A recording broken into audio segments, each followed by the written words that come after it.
Hello guys, আজকে তোমাদের এমন একটা মন্দিরে নিয়ে যাব যেটা বাঁশবেড়িয়াতে অবস্থিত হংসেশ্বরী মন্দির। এটি রাজা নৃসিংহদেব মহাশয়ের দ্বারা প্রতিষ্ঠিত হয়েছিল প্রায় 200 বছর আগে। এই মন্দিরটি শুধু যে ধর্মীয় বিশ্বাসের কেন্দ্রস্থল তা নয়, এটি বাংলার ঐতিহ্য স্থাপনের শৈল এক মূল্য হলো। আপনি যদি বাংলার প্রাচীন মন্দির ও ইতিহাসকে ভালোবেসে থাকেন তাহলে একবার অবশ্যই এই মন্দিরে আসতে হবে। বাঁশবেড়িয়ার এই হংসেশ্বরী মন্দিরে এলে জানতে পারবেন 200 বছরের ইতিহাসের কথা আর কখনো হার না মানার এক কাহিনী। বাঁশবেড়িয়ার প্রাণকেন্দ্রে অবস্থিত হংসেশ্বরী মন্দির বাংলার এক অন্যান্য স্থাপত্য শৈলীর নিদর্শন। এটি শুধু ধর্মীয় দিক থেকে নয়, এটি এক নির্মম ঐতিহাসিক দিক থেকেও এর বিশেষ গুরুত্ব রয়েছে। এই মন্দির প্রতিষ্ঠাতা ছিলেন রাজা নৃসিংহদেব। তিনি এই মন্দিরটি প্রতিষ্ঠা করেছিলেন। এই মন্দিরে 13টি মিনার রয়েছে। এই মিনারগুলো দেখতে পদ্ম ফুলের কুঁড়ির মতো। এই মন্দিরের উচ্চতা 70 ফুট এবং এই মন্দিরে 5 তলা বিশিষ্ট। নৃসিংহদেব এই মন্দিরের প্রতিষ্ঠা করলেও তিনি কিন্তু এই মন্দিরটি প্রতিষ্ঠাকালীনই মারা যান এবং সেই কাজ সম্পূর্ণ করেন তার ছোট রানী শঙ্করী দেবী। 1814 সালে এই মন্দিরটি নির্মাণ কার্য শেষ করেন। এই মন্দিরের নির্মাণের কাজের জন্য পাথর আনা হয়েছিল উত্তরপ্রদেশের চুনার থেকে এবং কারিগর আনা হয়েছিল রাজস্থানের জয়পুর থেকে। এই মন্দিরটি নির্মাণ কাজে খরচ পড়েছিল তখনকার দিনে প্রায় 5 লক্ষ টাকা। মন্দিরের মূল বিগ্রহ হলো নীলবর্ণ দেবী হংসেশ্বরী, যিনি মা কালী বা শক্তির এক রূপ। এখানে কথিত রয়েছে যে এই মন্দির নির্মাণের কাজ শুরু হয়েছিল 1801 খ্রিস্টাব্দে এবং শেষ হয়েছিল 1814 খ্রিস্টাব্দে। এখানকার রাজা ছিলেন একজন সিদ্ধ পুরুষ। তিনি কাশীতে গিয়ে মায়ের দর্শন লাভ করেন এবং তার নির্দেশে তিনি এই মন্দির স্থাপন করেন।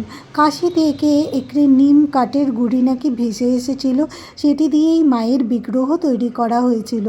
এই মন্দির তন্ত্র মন্ত্রে তৈরি হয়েছিল, এটি একটি দক্ষিণামুখী মন্দির। এই মন্দিরের গর্ভগৃহের চারপাশে 12টি কোষ্ঠী পাথরের শিবলিঙ্গ বিরাজমান।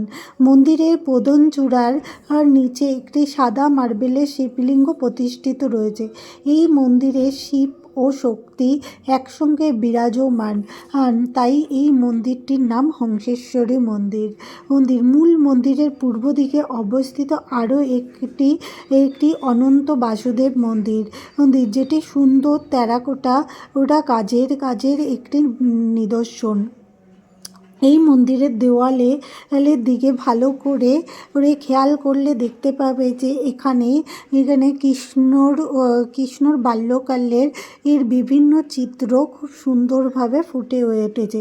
এছাড়া রামায়ণ মহাভারতের বিভিন্ন চিত্র এই মন্দিরের গায়ে ফুটে রয়েছে। মন্দিরটি বিশাল আকারের, অনেকটা জায়গা নিয়ে অবস্থিত।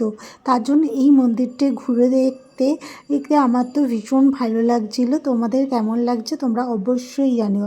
এই মন্দির সম্বন্ধে আরও জানা যায় যে এই মন্দিরটি নবদ্বীপের প্রাচীন কৃষ্ণ ভক্তির ধারা অনুসারে এই মন্দিরটি প্রতিষ্ঠিত। মন্দিরটির নবরত্ন শৈলীতে নির্মিত, যা বাংলার বৈষ্ণব মন্দিরগুলো থেকে একটু অন্যরকম। এখানে অনন্ত বাসুদেব বা শ্রীকৃষ্ণের বিগ্রহ বিরাজমান। এই মন্দিরে একসময় নিত্য কীর্তন ও রাধাকৃষ্ণের সেবা অনুষ্ঠিত হতো। তো আমি তো তোমাদের প্রায় অনেক তথ্যই দিয়েছি। তোমাদের যদি এছাড়াও কিছু তথ্য জানা থাকে তোমরা অবশ্যই জানিও। আর মন্দিরটা পুরোটাই ঘুরিয়ে দেখাচ্ছি, তোমাদের কেমন লাগছে তোমরা অবশ্যই কমেন্টে জানিও। মন্দিরটা ভীষণ সুন্দর, বেশ একটু অন্য রকম, আমার তো ভীষণ ভালো লেগেছে। আর মায়ের চারধারে প্রায় প্রত্যেকটা ইয়েতেই একটা করে শিব বিরাজমান রয়েছে, আর এরকম গার্ডেন রয়েছে, বসার জন্য জায়গা রয়েছে। তোমরা যদি এখানে আসো তোমাদেরও অবশ্যই ভালো লাগবে। তো মন্দির কিন্তু 6টার সময় খুলে যায় এবং বিকেলবেলা পর্যন্ত পুরো খোলাই থাকে এখন।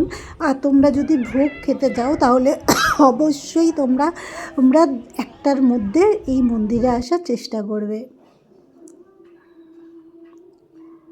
আমাদের মন্দির ঘোরা কমপ্লিট হয়ে গেছে। তো এবার আমরা একটুখানি ধূপ মোমবাতি এগুলো দেবো। মন্দিরের চারপাশটা আমরা পরিক্রম করেছি, তোমরা আসলে তোমরাও করো। 3বার বা 7বার যতবার পারো ততবার করো, কারণ এটা শোনা যায় যে মায়ের মন্দিরে আসলে তোমরা যদি মায়ের মন্দিরটা পরিক্রম করো তাহলে খুবই ভালো। তো ভিডিওটা কেমন লাগলো অবশ্যই জানিও। আর এখানটায় আমরা জুতো রেখেছিলাম, 2 টাকা করে জুতো রাখার জন্য রেখেছিল। এখান থেকে তোমরা ধূপ মোমবাতিও পেয়ে যাবে, তোমরা নিতে পারো। আর এই জায়গাটা থেকে মন্দিরটা দেখো কীরকম লাগছে, খুব সুন্দর, এই যে ব্যাপক লাগছে। তো এবার একটুখানি ফুচকা টুচকা খাবো, তারপরে বাড়ির দিকে এগোবো। তোমরা একটা বেলার জন্য আসলে এখানটায় ঘুরে যেতে পারো। আর এছাড়াও কিন্তু ব্যান্ডেলে অনেক সুন্দর সুন্দর জায়গা রয়েছে, সেগুলোও একদিনে তোমরা পরিক্রম করতে পারো।